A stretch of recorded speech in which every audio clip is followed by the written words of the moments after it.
Hello friends, and welcome to my cozy corner of YouTube. My name is Sonia. This is Sonia with an I, and today I'm here to share my December reads with you. On my channel, I plan to share lots of cozy things. Cozy mysteries are my favorite thing to read. Maybe some other cozy little tidbits too. I also do book journaling, and we'll be sharing more of that later in 2024. So here today, as I said, I'm going to share my December reads. Now, I will tell you, I did not do a lot of reading. Don't spread that around. I didn't do a whole lot of reading because I was so busy enjoying the holidays.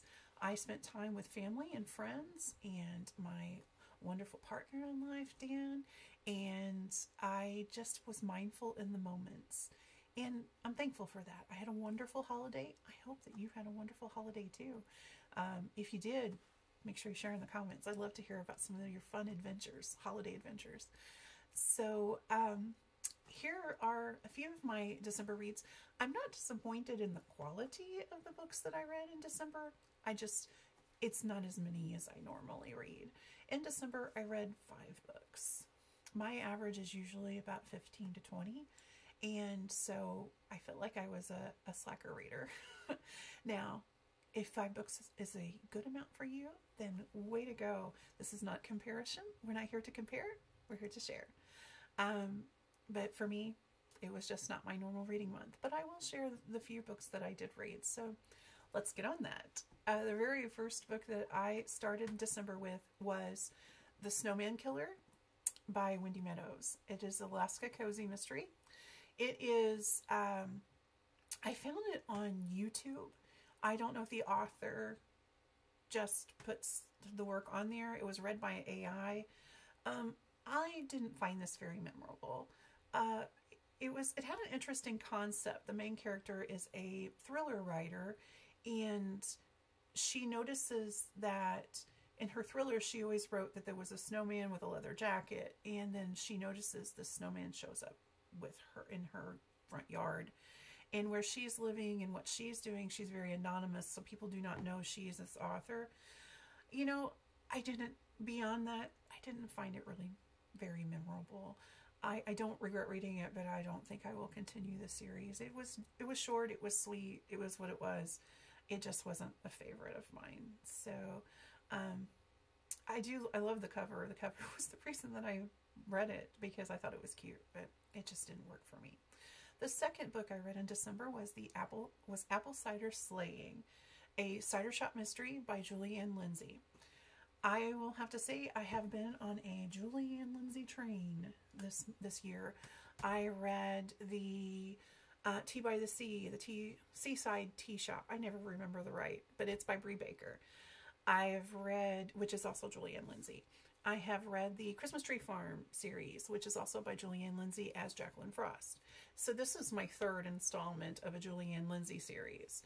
I've heard people rave about this series. I have many friends, many BookTube friends who are a big fan of this one. And I have to say, I was a big fan too. I really enjoyed it. Now, I will also say that it is very, very similar to the Tea by the Sea stories, Tea by the Sea mysteries, because the main character is the same age, 28. 28 seems to be the magic age. She was raised by older parents. She was raised by her grandma and grandpa. And in the Seaside Tea Shop, she was raised by her 2 older aunts. There is a lot of cozy, everyday slice of life kind of things going on in this, with the apple cider, with the cider shop and the apple orchard. Much like the other one, the police the sheriff, they do this. It's very similar, but it's enjoyable. I love, first of all, the cats. Dolly and Kenny is their name. I love it. I giggle every time she would say their names. I kind of felt a familiar tone to this one too, because I was raised by my grandmother, and my grandfather took care of an apple orchard before I was born. He was passed before I was born, but I've heard lots of stories about it, so I really felt a kinship to this story. I thought it was really good, and I plan to continue the series. I gave this one a 4-star for first in a series. 4 stars to me is great. This was my favorite read of December, and the cover is so cute. So another great book from Julianne Lindsay. So way to go. My next book that I read in December was Slate, and by T. Lockhaven, is a coffeehouse sleuth. This also was a short and sweet Kindle Unlimited book. I read this. I gave it a 2.5, maybe 3 stars. It was maybe short and sweet doesn't work for me, but that's what I was kind of needing at the time. But I also did not find, like, I don't remember much that happened in this, except it was, it's a male and 2 females and a male protagonist. Like, it kind of takes it from their point of view, which I enjoyed. I think that I would read book 2 because I remember enjoying it. I don't remember a whole lot about what the story was about, which makes me a horrible describer of books.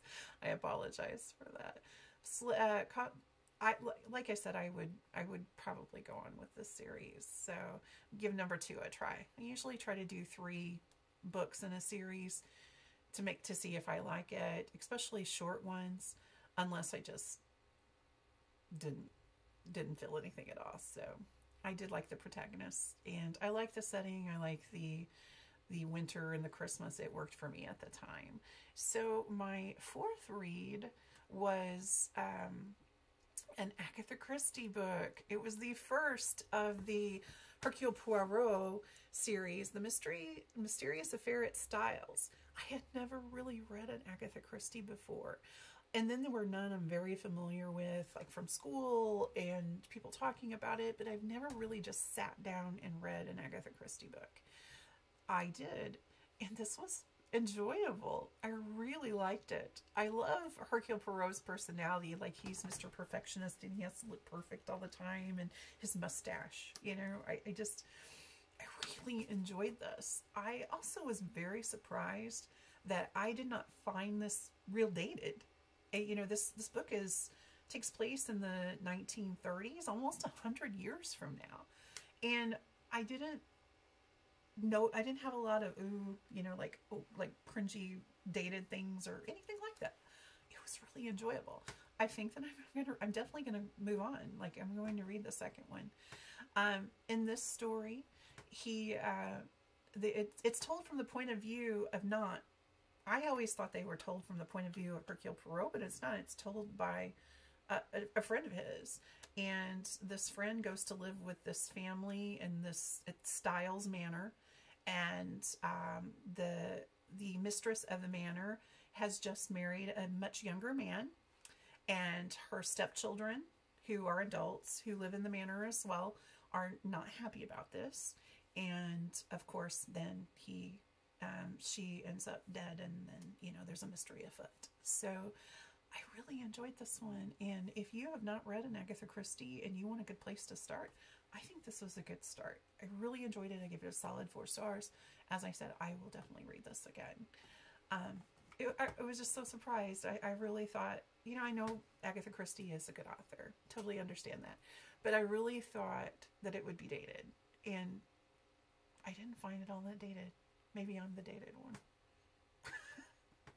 And my last one, I don't rate this. My last one is nonfiction. I read American Hygge by Melanie Morgan.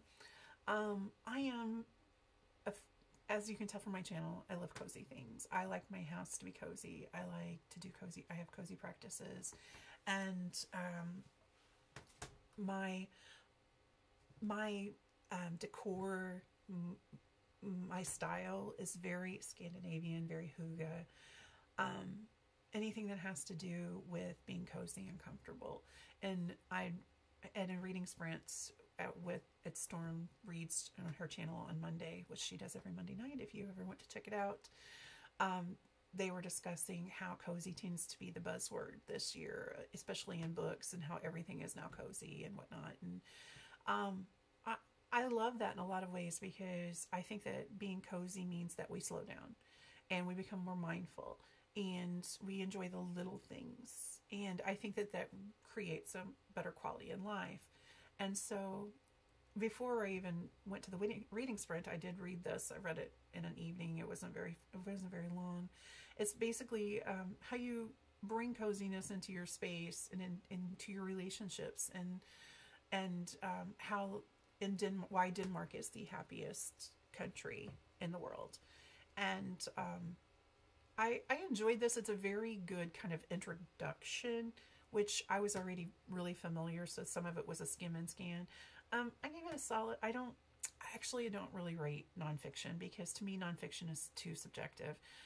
If I'm reading nonfiction on a topic that I don't enjoy, of course I'm not going to rate it high, and it's not fair to the author nor to other people who would enjoy that subject. So I enjoyed it.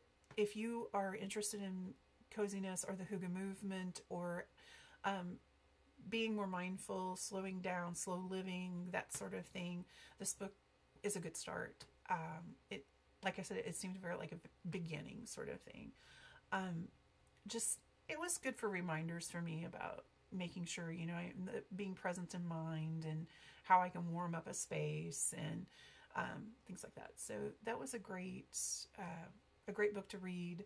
It was great to read before New Year's, because my husband and I did a very cozy Hobbit-like New Year's Eve with, a stew and a homemade bread and lots of candles, and the fireplace going and that sort of thing. So it kind of inspired my evening for New Year's Eve. So here I'm all finished with my reads, and thank you so much for being a part of this and a part of this channel. If you have not liked it yet, or if you've not liked this video, please do. And if you haven't subscribed, please do that too, because I really appreciate everybody in this cozy reading community.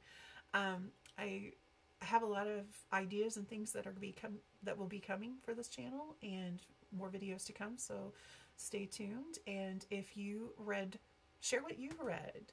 Did you have a good reading month in December? Did you spend more time with the holidays? Let's chat about that in the comments. I can't wait to hear from you. So have a great day, and thank you so much. Goodbye.